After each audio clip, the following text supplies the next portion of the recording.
guys, what's up? So welcome to my channel, and if you haven't done so, go ahead and subscribe and click the little bell because you don't want to miss anything that's coming up on this channel. So in today's video, we're going to be starting a new section, a section that I have been talking about since about a month ago.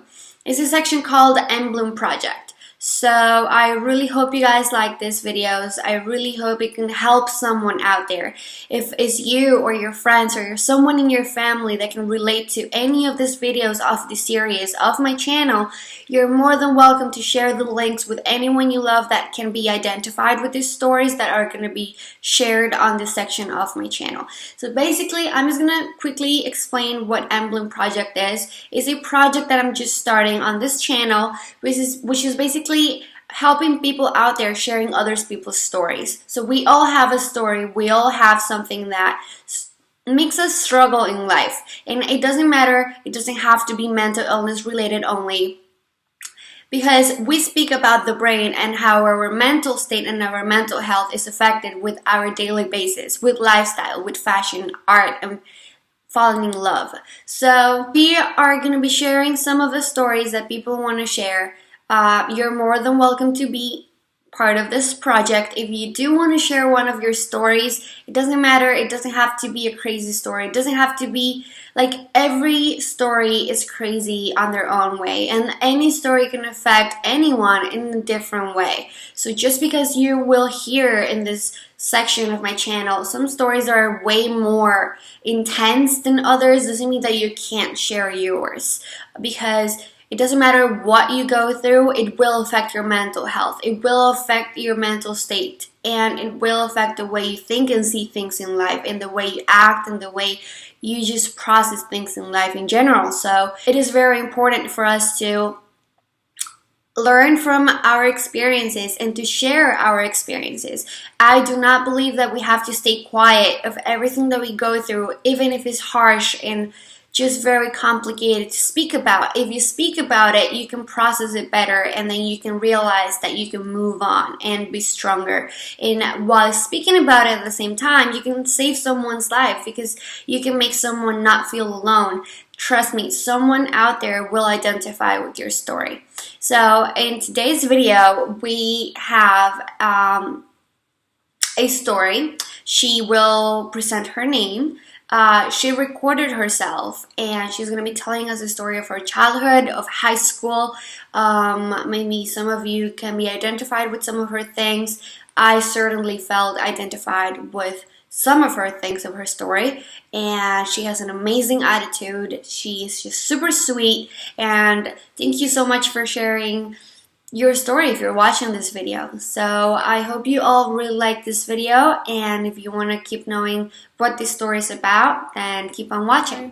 Bloom campaign. My name is Isabel, and I'm 20 years old, and I was born with dyspraxia, ataxic cerebral palsy. I have hearing loss in my right ear, and it's 70% that is missing from my hearing. And I also have social anxiety, tinnitus, which again is ringing in the ears, and that's pretty much it. I'm here to speak to you today about bullying and about my experience and how I got out of bullying. So pretty much in high school, it was a very chilled high school that I was in. Very chilled. I was in the Education Support Centre during my high school experience from year 8 to year 12.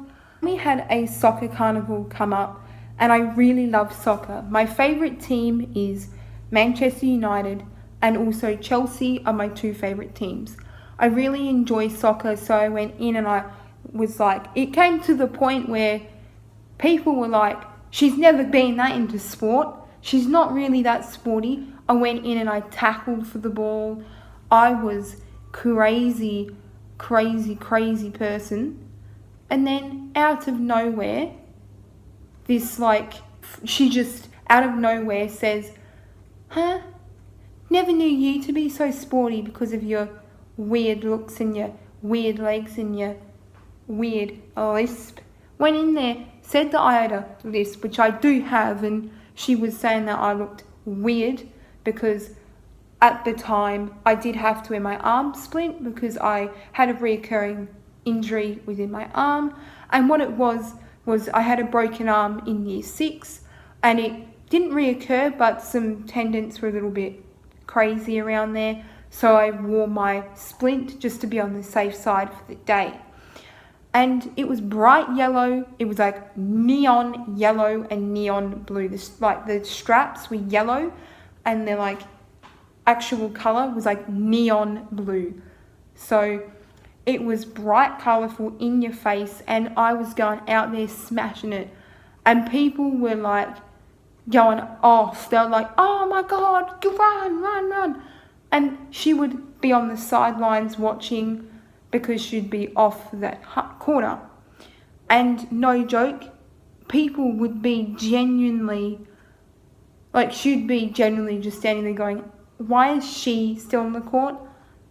And she wouldn't participate. She would participate but wouldn't put in much effort, and it was really sad.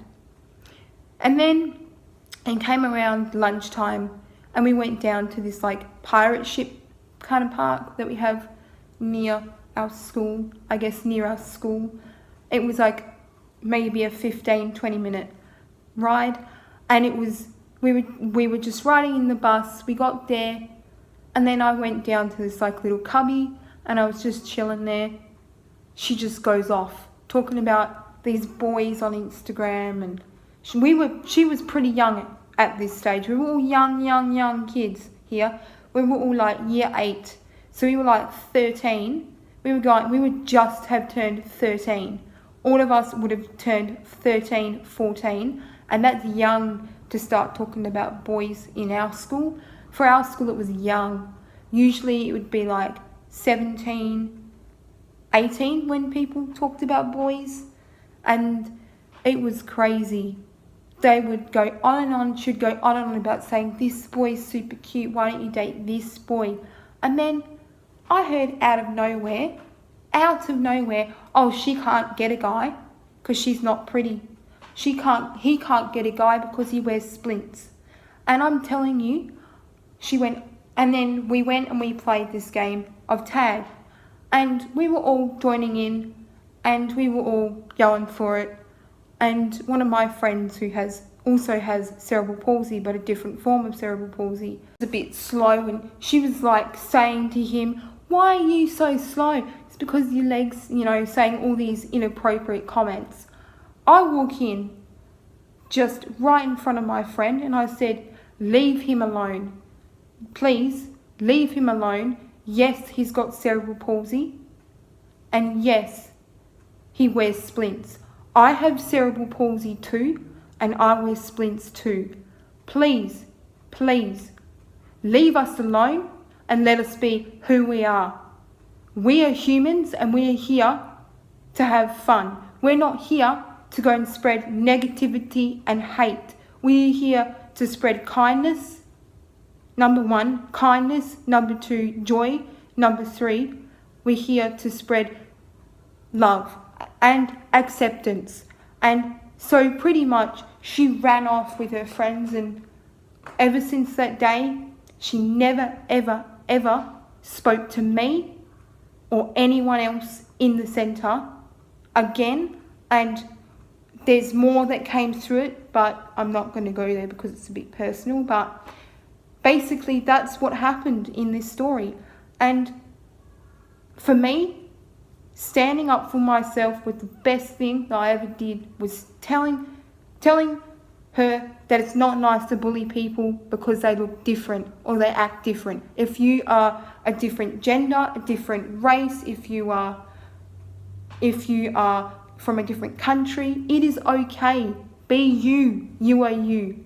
And thank you to the Bloom campaign for having me speak today on your site or blog. And I hope you guys have a lovely day. Bye. I hope you guys felt very identified with this story. I really liked it. If you want to join and you want to share your story, then go ahead. You can DM me. My Instagram's down below, and just share your story with me. And if you want to make it public and save someone's life, you're more welcome to do so. yeah, hope you guys liked this video. Give it a thumbs up if you liked it, and subscribe if you haven't done so. This series and this Share Your Story videos are going to be uploaded every single Thursday on the channel. Some of the stories won't be recorded. Some of the people do not want to appear on camera, and do not want to share their name or their private information, but they do want to get their story out there. So there's an option that I give to people that they can give me their story, and whatever they write, whatever they type, I will read from whatever they said. And if they want to use their name, perfect. They want to give their social media, perfect, so you can follow them around and see what's up with them. Or if they just want to use a nickname so they can't be identified because it's too private, but they still want to be part of the project, then that's good too. That's more than welcoming as well on the channel. So I will be reading some of the other stories because I do have a couple of stories that do not have video recordings and do not have private information like names or Instagram accounts or anything like that, but they do want to get their story out there just to help someone else out there. So hope you guys really like this video, and I'll see you guys on my next video.